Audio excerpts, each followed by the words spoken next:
No, are you kidding me? A week in the shop, part 2. Starting right now. Let's do it.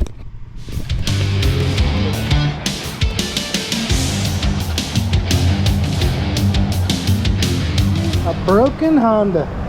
That is impossible. Well, I guess Scotty is kind of ragging on Honda and Toyota now too all of a sudden.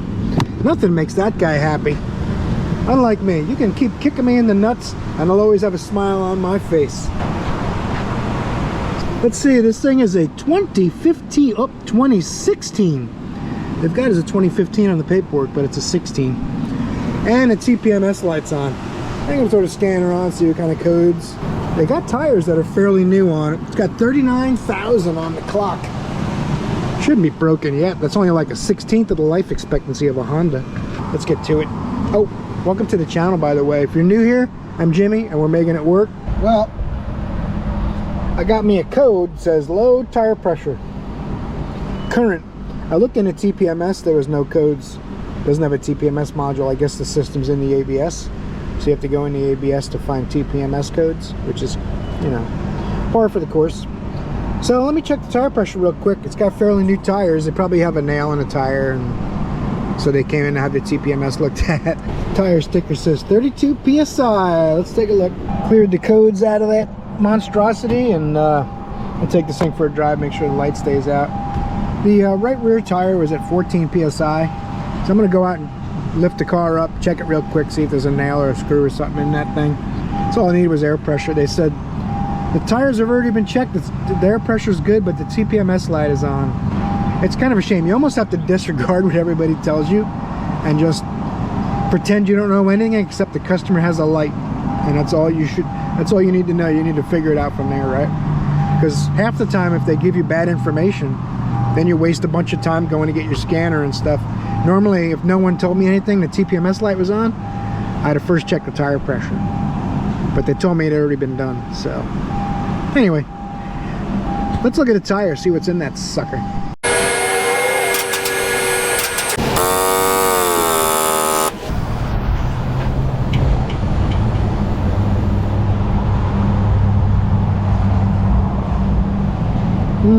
Interesting. Interesting. Get off the sidewalks, Mustang coming. This here looks like some type of plug. I don't see anything obvious in here, so now it's time to get the soapy water. See if we get some action out of that thing. Soap bottle cam.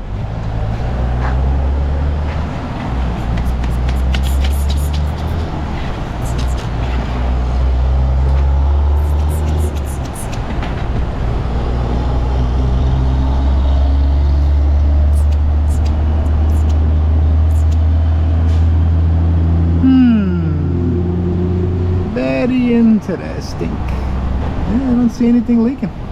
That's kind of strange. There's some kind of plug or something in there. I wonder if it's just something that came off the highway and stuck in the tread of the tire. Now it's going to get even more complicated. I might have to take it off and put it in the tire tub, or spray the whole tire on the vehicle, because I don't see anything in the tire. A lot of times, you know, you'll find like a butter knife or something jammed in there and they'll need a tire. But I don't see anything. I wonder if maybe a valve stem. No. Alright, I'm gonna pull it off and put it in a tire bath, I suppose. You just want to wait, see if you see bubbles working their way up from the tire, and roll it to the fresh spot. Try to let the water settle down, stop moving a little bit. Sometimes the turbulence will make its own bubbles.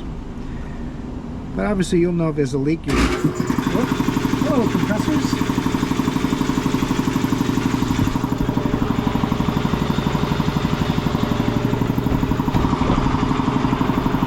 You'd have to wait forever to spot a little bubble coming out, which means it'll take a month to go down, but it's all speculation. I'm going to put it back on.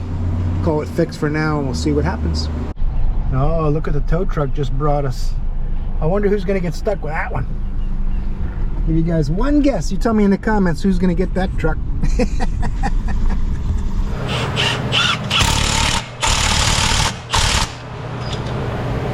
Interesting. I always like to go back to the first bolt.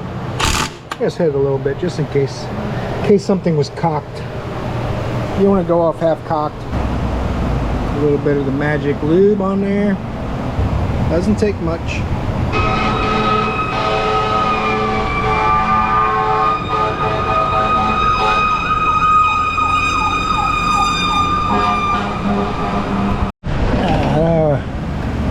I got the camera out, it's not even really that tight. Nothing impressive at all. Oh well. This came with a bracket, but the head of this bolt is non-existent, so I think it's going to be easier to break it out of that rusty bracket. I'm surprised that clip came off so easy. Should have probably grabbed the camera. That actually went smooth. Maybe that's why it went smooth.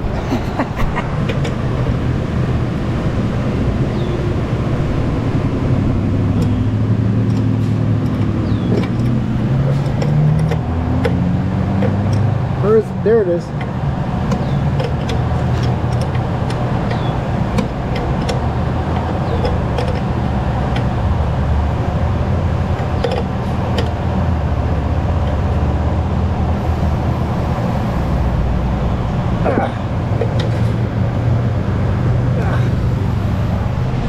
Almost done putting the starter in this thing. 2 bolts and 2 wires. I didn't even disconnect the battery. It's so easy to get to.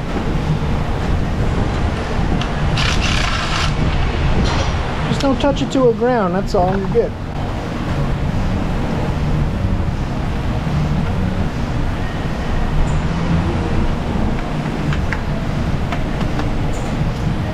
Oh yeah, that's nice.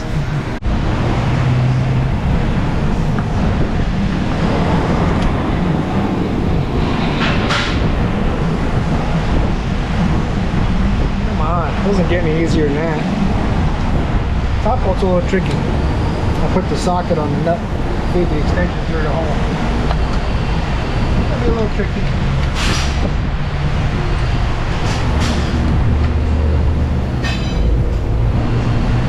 See what we got going on.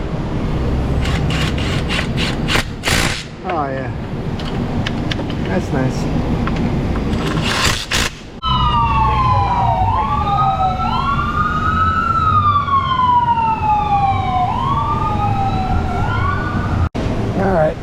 Land Rover, moment of truth. Let's see if we can fire this bad Johnny up here. Oh, look at that thing. You can't keep European quality down. Couple of parts here and there, like brand new. I'm telling you right now. This guy's back into driving past the neighbors and having them go, whoa, Land Rover. That guy must be doing really well. Alright, stop horsing around. I got another starter to do on this Hyundai. That customer's waiting, but the part's not here yet. Book pays 1 hour, so it must be really easy. I'm gonna look from underneath first. I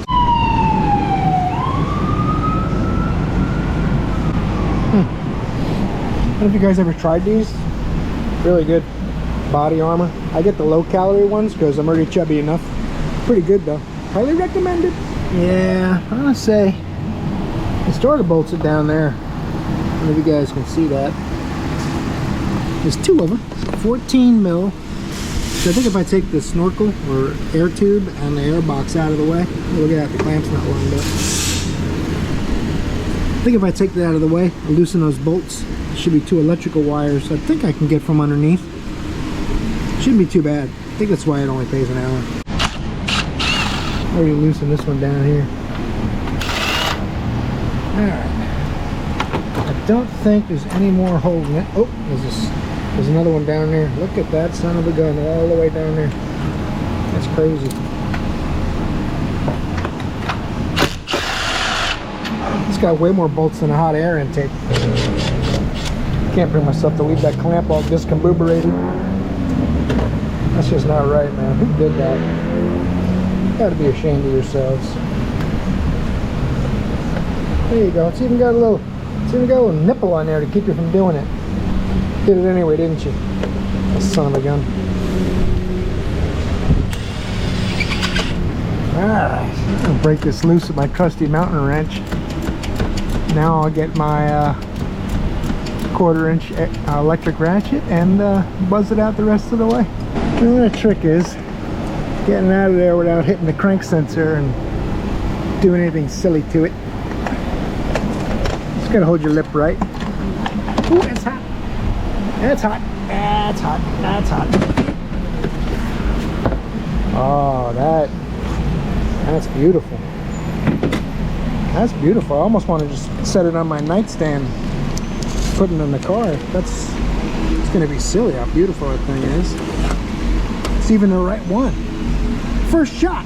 Impressive. Now, it's a pain in the ass, especially with one hand, but try to always get try to get both bolts started before you tighten either of them.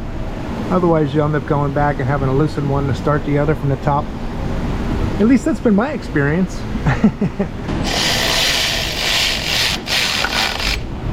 10mm bolt goes in this bracket, and then I can pop these back in their little clipper doodles, as Sarah calls them. All right, let's go in and fire this thing up. See if this lady's on her way. Yeah. Oh, that's nice. 171,085 miles. Hyundai Elantra. It's funny, as I went out to this car in the parking lot, the windows were down and it was locked. Kind of strange. So I reached my hand through the window and pushed the unlock button just for fun, just to see if I could. I drove it in with the sun visors up too, because I'm a risk taker and a rule breaker and a Jimmy shaker. I don't think that's how it really goes, but that's how I like it. All right, this thing's good. She's waiting. I'm gonna air up her tires for her too, because that's how I roll. Stability light might be on because of the tire light, but also has an airbag light on. This car's got some problems. Oh, gotta reset her clock. It's about 4:15, 4:14 we'll call it. Oh, no wipers. All right, this one's done.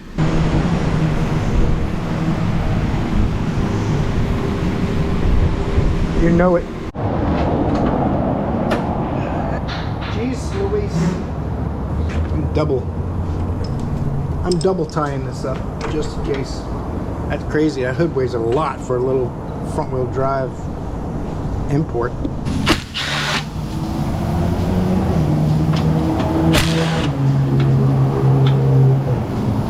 Fast and furious. I think I can detach the hood latch from here, but I think I'll just take the bolt down on the bottom down there. Should be a little easier that way.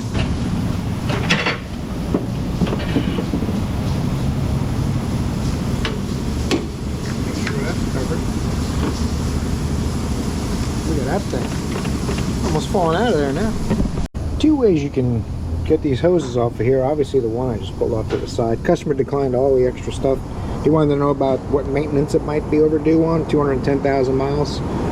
Timing belt, spark plugs, if they hadn't been done, all that kind of stuff we told him. And he doesn't even want to do the radiator hoses, only the radiator. So that's all out the window. Anyway,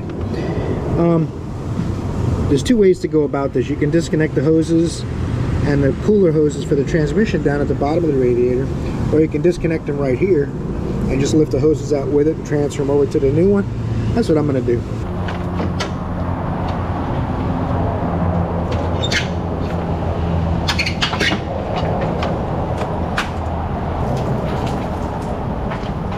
Alright, 10s, 3 10s, slots on the bottom. I'm not sure if this tube's going to come with the new radiator or not. It's either a matter of transferring over the hoses or the hoses and this tube, so we'll see. I think it's way easier to do it this way and just grab these. That way you don't even really need a lift. The only reason I lifted it is so it's higher up and I'm not bent over as far. Easier on the back, right? Let's go grab the new radiator, see if it comes with those tubes or not. It's the most exciting part. You see what kind of Christmas presents you got. Oh, and it comes with the tubes. Oh, it's so easy now. I should be paying them. Getting paid entirely too much for this job.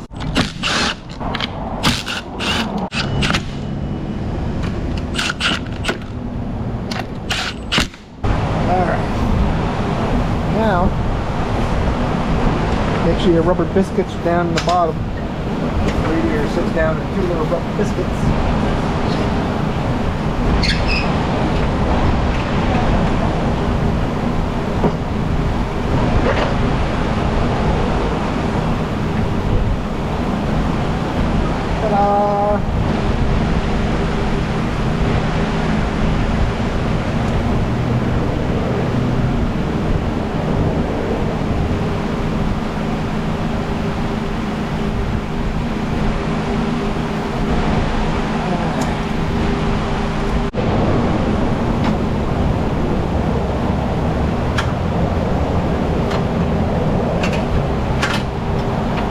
Missing a rubber biscuit. Now I gotta find it. That's terrible. None of these vacuum hoses were plugged in that go to the air box. There's supposed to be a T right here and a hose that goes there. So I might try to make something real quick for them.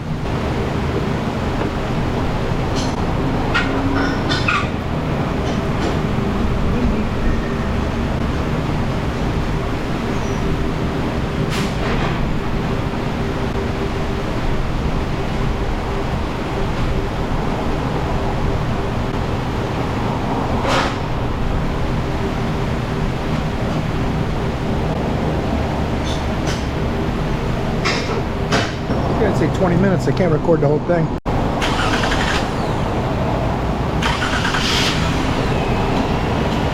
Man, listen to that thing. I made something for it. Of course, the hose kept breaking as I pushed it together, so I had to go all the way down here. I got a little drill bit and drilled it a little so that the little adapter would fit without cracking it again, because I didn't want to cut it any further. So, no more vacuum leak at least. Alright. 79 Chevy truck, no start. Been sitting a few months. Customer wants to know why it doesn't start, and they want Jimmy to figure out why it doesn't start. I told you guys basically I do almost all the stupid stuff that nobody wants to do. Apparently I complain the least, I guess. But what I usually do is just find a way to make some money on them, no matter what the case may be. So let's take a look. I'm just out here preliminary, looking it over, seeing if the battery's dead, what the case may be. See if it'll crank. Said it's sat a few months, which usually means 3 years.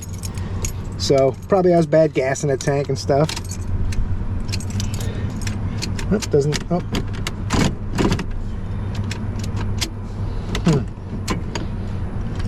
See if it's neutral safety. I think the battery's just dead. All right, let's get the jump box. Maybe I'll get a can of brake clean, see if I can spray some in the carburetor and see if it'll start with that. Ah, one thing's for sure. We got some Mises, so pretty common. You leave a vehicle sitting out under a tree, you can see it's got some maple trees and oak trees around. So it's sitting out in a field under trees or whatever, or behind a barn, etc., etc. No AC compressor. I was headed to get the battery box. I want to take a look under here and see what's going on first. I think this is all from the hood insulator. One of those high performance Optima batteries. They used to be really good till Interstate Batteries bought them out. And I talked to the owners, the guys that invented the Optima batteries at a car show, and they told me that their new batteries replaced these, but they weren't the 6-pack looking batteries, and they didn't think it would be a popular thing to change the look of the battery. So they sold the idea to Interstate Batteries, and they came out with a new one, and I can't remember the brand of the new one. I think it's XS Start or XS Stream or Xtreme, something like that. I'll find out. But since the Interstate got a hold of it, they cut costs and tried to increase their profit margins. The batteries are nowhere near as good as they used to be. It used to be basically the best battery you could buy, but now it's another battery that looks different. It's kind of a shame. Let me grab my jump box. All right, I had to put both of my jump boxes on it.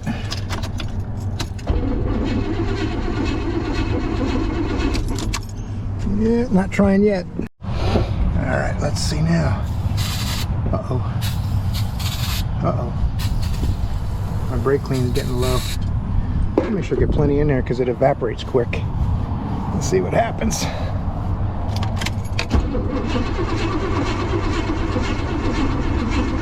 Nope. That's strange. Didn't even try to start. So we might have a spark problem. Got a little Honda Fit.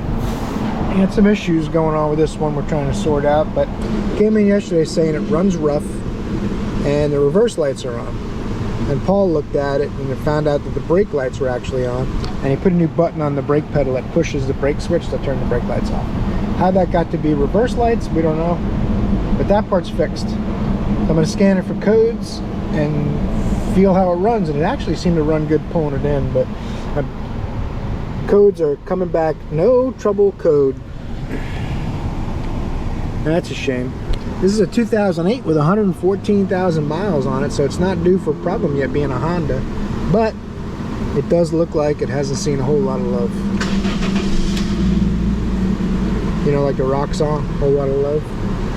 I'll take a look, see if I can find some misfires, data happening somewhere. Sometimes if it only misfire 1, 2, 3 here and there, and you know, the customer will feel it run a little rough, but it won't flag a code because it's not frequent enough. I'm kind of have a feeling that we might need to call Paul Harvey and there's something else really going on. Airbag lights on. And bring up my misfire data.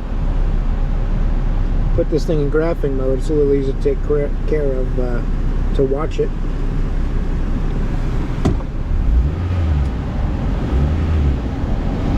Got a little cylinder 3 misfire.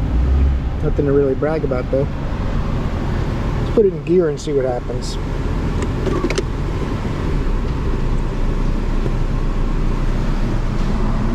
Running real good, actually. It's not that warm. Maybe we'll let it warm up and see if it runs a little worse when it's warm. Misfire is good. I don't see anything with that. I'll give you guys a straighter shot at it. I don't see anything with the misfires. I might have to drive it too. I'm just inclined to think there's something else going on. Alright, let's let it warm up. Man, this thing's been running a while without a single misfire, even in gear. No misfires. I noticed the customer picked him up a sweet Duralast 10mm wrench. Everybody can always use another 10mm, even if you're not a mechanic. You just play one on TV. In gear, out of gear.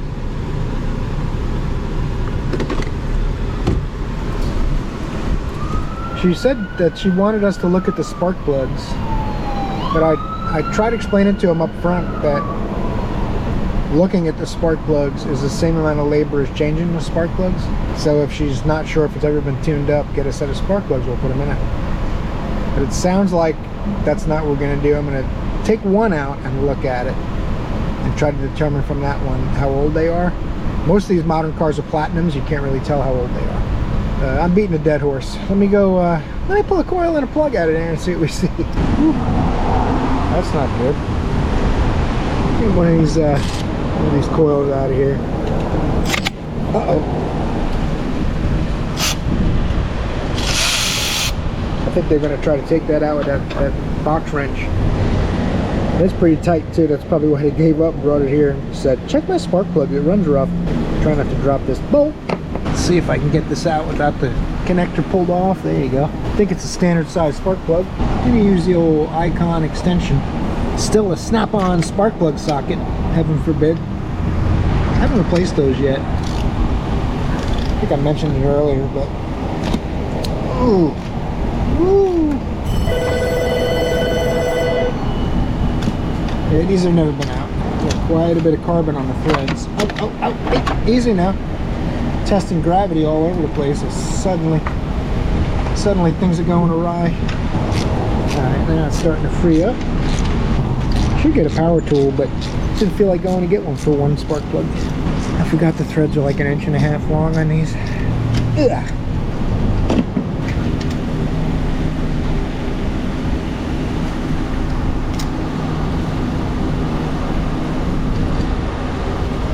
Looks like original Denzos. All right. She declined the induction service, and she said, just go ahead and do the spark plugs. That's what I think it needs anyway. I thought that was a pretty interesting statement. Okay, spark plugs it is. I'll try to do this about a turn after the gasket seats. Little dielectric on the old spark plug boot. Just barely fits out of there.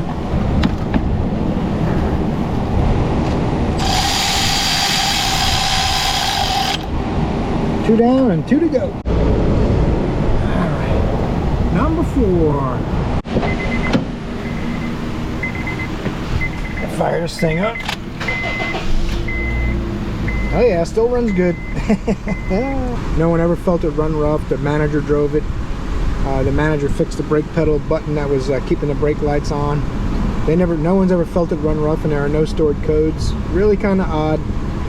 I have a feeling we may see this one back here when we find out what the real problem is, because this little tiny 4-cylinder, you don't really feel it shaking. I don't feel motor mounts or anything of the sort. I am going to go drive it, see if there's something going on with the transmission possibly. It's been driven by other people, but not by me. So I'll take it for a quick drive and verify there's nothing going on with that. So, Ford Thunderbird 2005. Someone's done a bunch of cooling system work on it, but something's still leaking. They can't figure it out. But I was running a little bit, and water started spraying right out of here. The hose is cracked underneath here. It's cooled off a little bit now, but this hose is leaking just a little bit, and it's spraying on everything. So it looks like some of the other stuff is leaking. They've already replaced a lot of the plastic, which is the most common failure in these, but the rubber also ages. And we've been having a lot of problems getting parts for these Thunderbirds. It's basically a Jaguar that says Ford on it, just like the Jaguars are Fords that say Jaguar on them. Let's see if this hose is available. I'm going to recommend this one as well. They've changed the other hoses. This one is broken out of the bracket here. It's supposed to be on the holder. So I'm going to recommend this lower hose and these 2 bypass hoses, and let them know there's still a few other hoses like heater hoses and stuff too. So that's up to them. Way too hot for that stuff.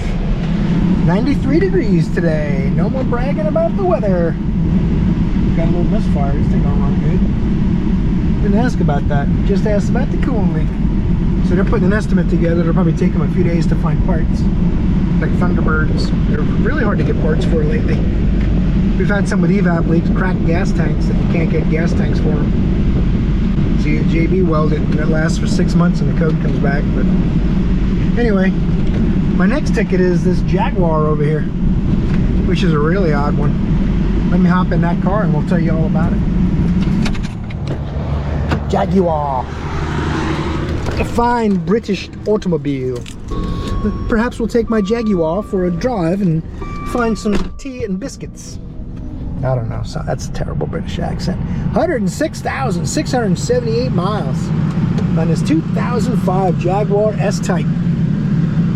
Customer states, can you put in my washer, my coolant overflow bottle? I have my own parts. Customer states, can you smoke my evap system and verify what's leaking? And customer states, I have a coolant leak. Can you find out what the leak is? And customer states, I don't have any money. Can you get me a loan to pay for this? Didn't ask about the check engine light. I guess that's the evap leak. Let's get this thing in a shop, see what's going on. Makes me kind of sad that someone will buy a Jaguar and need a loan to fix stuff. That's not even fixing it. That's just for the diagnosis portion. I mean, I don't want to be hard on the guy, but I'm saying, get yourself a nice Corolla, Honda Accord, maybe a Camry, something like that. We always talk about European cars and say if you can afford an old one, you can afford a new one, because the payments cost the same as the repairs every month. That's not really funny. Stop being mean, man. What the hell? The coolant leak's pretty easy. He was right about his coolant bottle. That's what always happens to him too. I think 19 out of 20 of these I replace, that's broken off. It actually breaks on its own. It's not that someone even breaks them. They just fracture and break off. I'll look around now and make sure nothing else is going on besides that.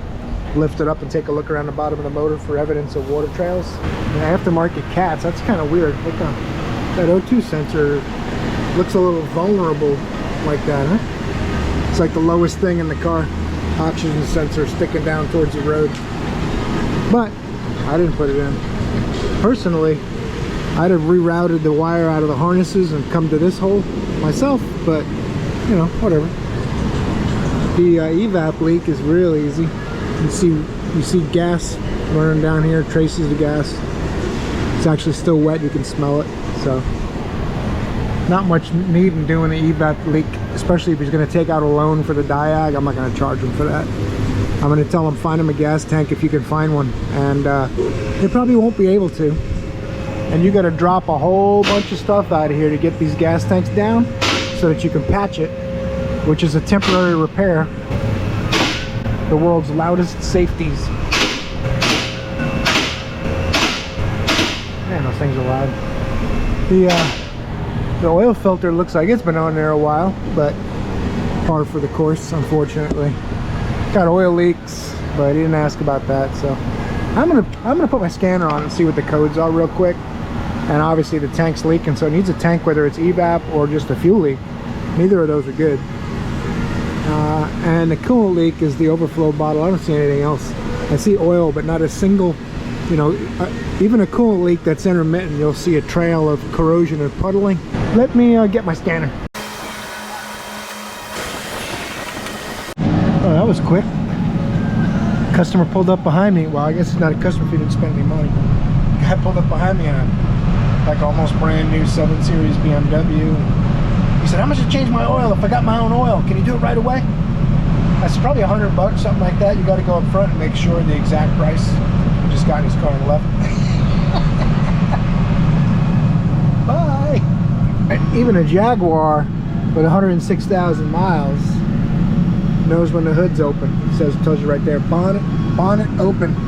Few American kids, that's hood in British speak. Evap, control leak, small, 442.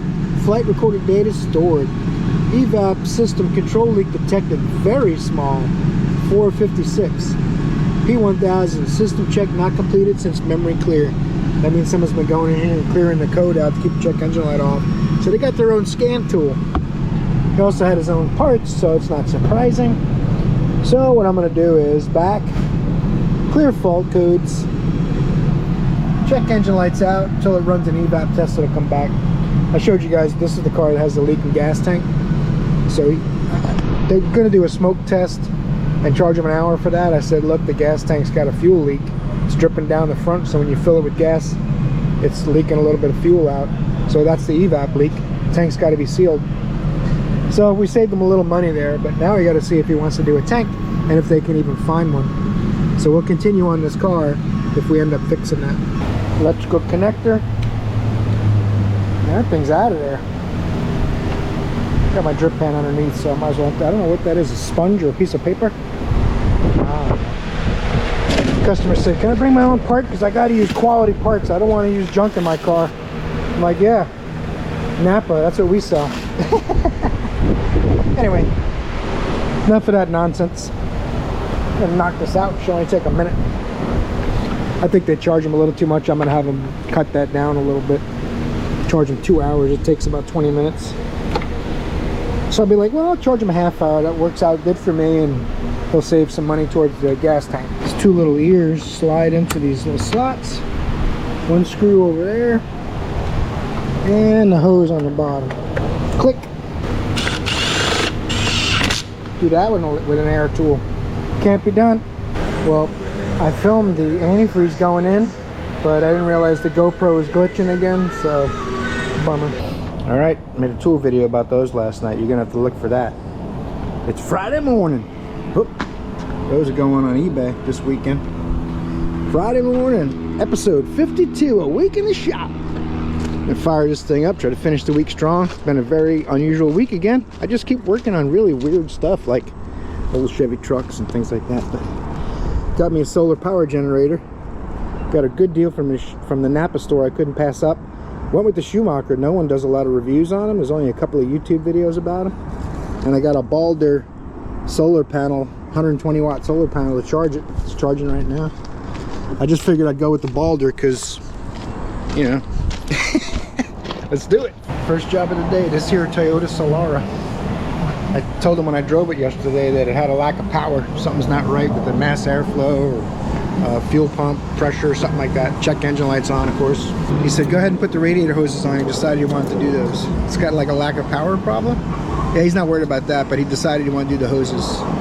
I said, I got the cooling system all back together. I don't make the decisions around here. I do what I'm told. I'm a conformist. Put a compressor on a Yaris the other day, and Customer, we drove it half an hour trying to make sure everything was good because it was intermittently not blowing cold and the high side pressure wasn't getting pushed up. The customer had put a compressor on it already themselves, so we wanted to be really sure. Joe actually worked on it. Put the new compressor on. They went down the road and the compressor came apart. The guy came back all mad saying we never fixed his car. Any event, this is his original compressor. We sent the broken when the clutch came apart on the brand new Chinesium compressor, and the clutch came apart on it, and that one went back for warranty. But it's fixed. Oh, I don't want to say nothing happens fast around here, but sometimes vines grow up on the tools and stuff that lay against the building. This hose obviously right on top, pretty easy. I'm going to reuse the squeeze clamps and I'll put this abrasive netting on, which is supposed to go where it touches the timing cover. Not over here, but someone worked on it and moved it at some point. The lower hose, I'm going to try to sneak it out of there. I'll have to do the bottom clamp from the bottom, and I think it'll sneak out without unbolting any of these components. Let's try it. Let's see if we can pull this off of here. Man, these hoses are always on here like crazy.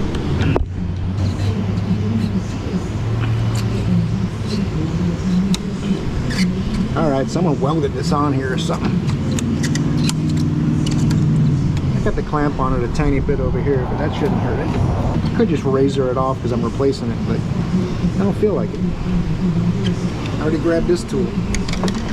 You guys know how that goes. You already grab a tool, you're going to find a way to make it work instead of going back to your toolbox, right? Oh, look at that. Now I'm cooking with bacon grease.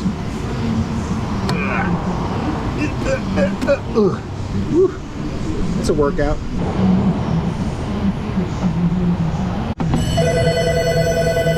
Bugs ringing.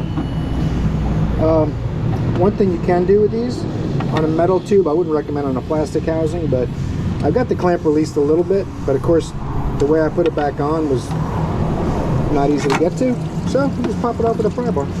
That's all. It takes 2 pairs of pliers to get the clamp in that position, and it only takes a pocket screwdriver to get it out, if my plan goes accordingly. Oh, come on, don't be like that. I know you want me to put my little fingers in there, and I don't want to do that. Oh, there it is. Make sure it's past the flare. Might have to go on a hair more. It's right on the edge. Probably be fine, but we're good. I got a coolant leak check on the alignment rack that just pulled in. I thought the customer was driving on the rack. It was Paul. All right, we're gonna check this Dodge Caravan. Oh, Jesus Louise, man. Uh-oh, better get Mako. Oh, it was silver before. Interesting. Where's the door jamb sticker? Oh, there it is. 2004 Dodge Caravan. 165,000 miles. Checking for a coolant leak. Looks like the transmission cooler is leaking. It's part of the AC condenser. It says check oil leak half hour. Check oil or fluid leak half hour. It has a leaking lower intake. Definitely leaking oil or coolant, which either way you got to do the lower intake gasket. And it has a leak in AC condenser. It's leaking transmission fluid. This is one of those where the Chrysler decided to put the engine oil coolers, transmission coolers, and AC condenser all in one piece. That's what it looks like what the problem is here. You can see it's pretty bad. So let's see what they want to do up front.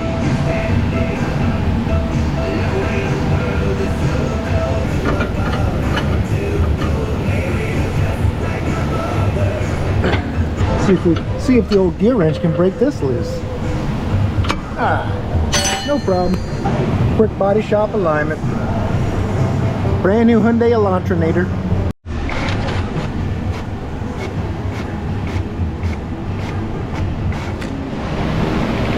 11 o'clock. I sold 7 hours worth of work, and they want to know if I can get it done today.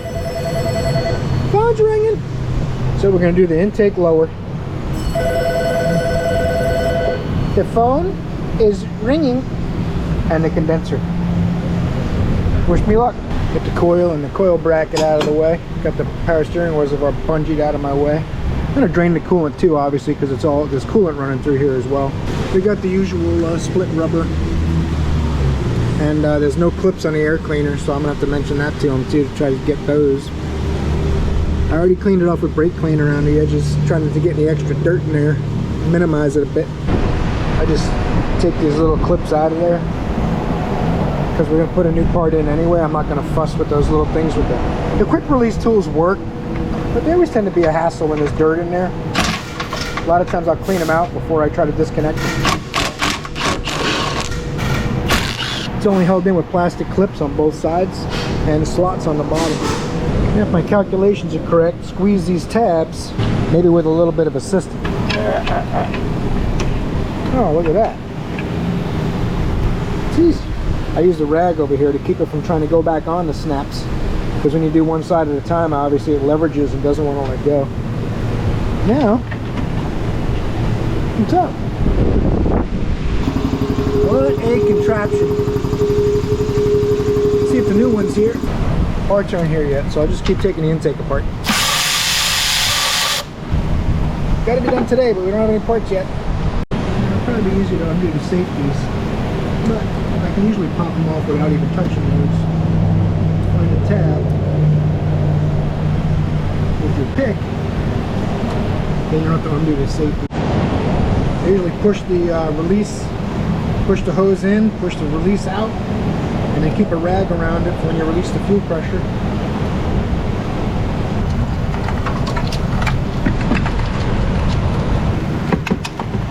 All the bolts are at an angle in the center.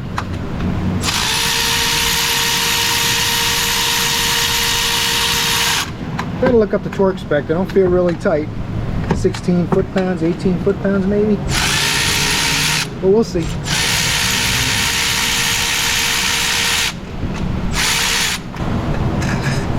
Got to take them out, otherwise they'll fight you. When you try to lift the intake out, they'll be catching on everything and being a general pain in the patootie. Nobody likes a pain in their patootie. Well, most people don't like a pain in their patootie, I should say. I know I don't. This one time at band camp, never mind. Oh, that's pretty easy. I didn't think it was going to come off that easy. I don't even need a prod bar. Oh, studs are caught on the reservoir. This little valley gasket bolts down. And I believe it's just silicone underneath. And silicone.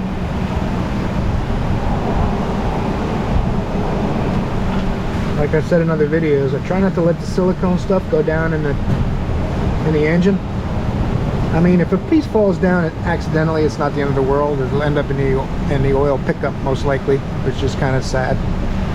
The problem is when it accumulates, and it's been done a few times, the engine's been apart, and you can end up with real oil starvation problems. So I try my best to avoid it.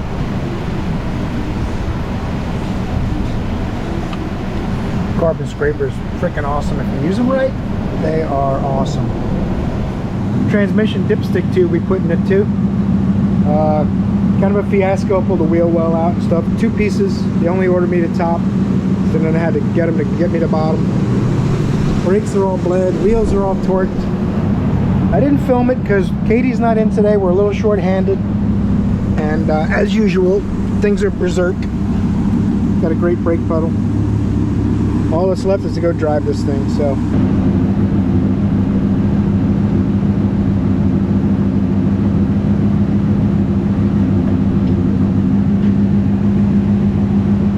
Son of a gun, I go road test the F250/350, and Paul put my condenser down in here for me. He didn't snap this all the way on though. Good thing I caught that. I'm gonna have to let him know that I'm doing YouTube videos over here for you guys. Yeah, there you go. Condenser's in, got to hook up a couple lines, get this thing vacuuming, and maybe by then the intake gaskets will show up.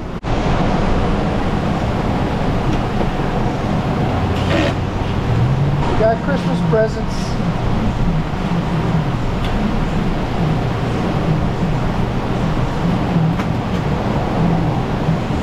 Plenum? Oh, it's got a piece of rubber. You just put silicone in the corners. A little dab of silicone. Is there a left and a right? Nope, I don't think so.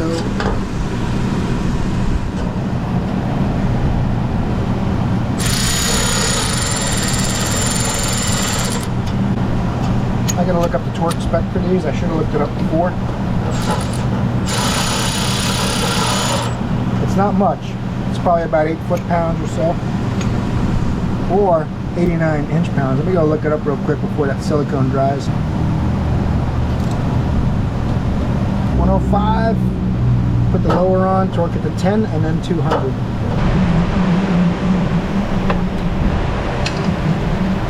It says 10 200. My torque wrench doesn't go down to 200. I mean, 10. So I started at 40. So I'm going to do 40, 100, 200. Because of this, the way this design, there's a wedge. So as you tighten these bolts, it pushes the intake down and towards the gasket. So it kind of, you're wedging it in like almost like a V block and another V block. And as you tighten it, it forces it down. So that's why you got to definitely go from inside to out and do the torque in steps. I always go back over the ones I did first.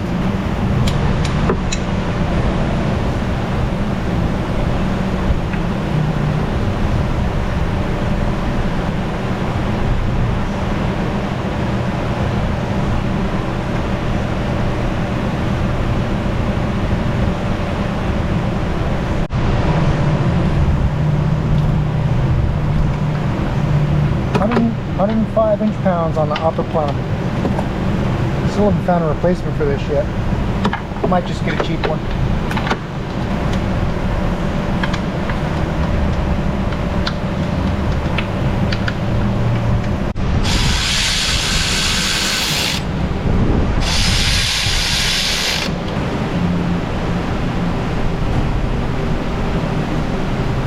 Oh, 16. Tricky, sneaky little girl.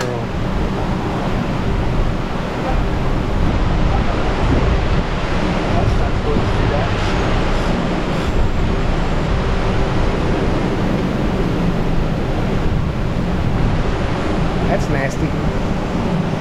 Changing it because I took the intake off, but it needed it whether I did the intake or not. Oil filter is disappointingly tight, so we got to get out the oil filter pliers.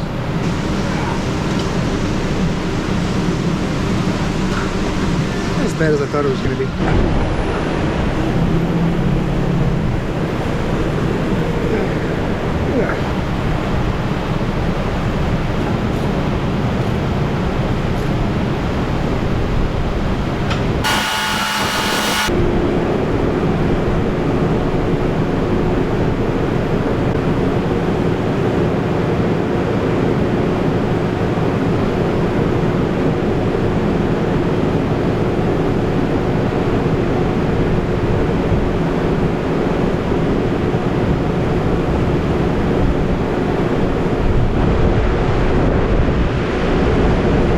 Found myself compelled to fix the battery negative. It was sitting on top of the post only about halfway down. Alright, let's fire it up.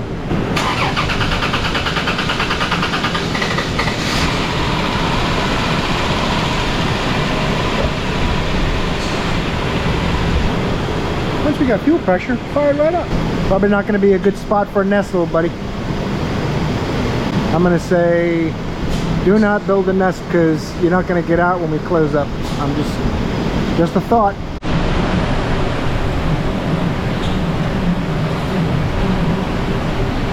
Well, that's not enough transmission fluid. Oh, dragon! The phone is ringing.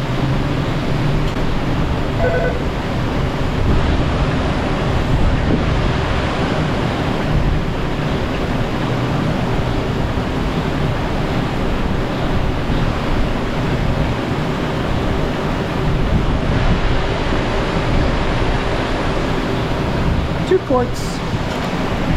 Now it should be like brand new car. Alright guys, I'm gonna call this one fixed. We fixed the transmission leak and an oil leak. Running like a champ. No one would ever know it wasn't a brand new car, I'm telling you right now.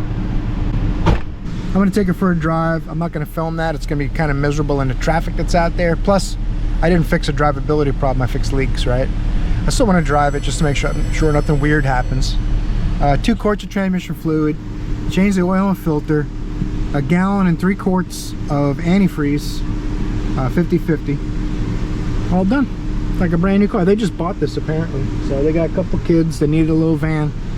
It's kind of a shame that the body's pretty rough, but mechanically it seems okay. 165,000 miles, but engine's quiet, runs good, doesn't burn any oil. You guys click the bell notification if you want to get notified when I upload a new video, which I do 5 to 8 videos a week. Be gone, demon. Convertible top problem. All right, finishing with week 52, a week in the shop. That's been 1 year. I might do a day in the shop starting next week. I'm not sure. It might take me a couple hours every night to do that day, but it'll save me on the weekends. We'll see. I'll work it out, guys. I appreciate you watching. It's been fun, interesting week as always. I'm gonna button up my solar generator here, put away my solar panels before it rains. So we're getting close. Oh, someone's put some shade on there for me. They're all right, these guys. This thing's all charged. So, thanks guys for watching. Torque that like button for me if you would. That really helps me out. I appreciate that. And subscribe if you want to see more automotive related videos and some tool videos and all those kinds of things. See you guys in the next video. You're awesome.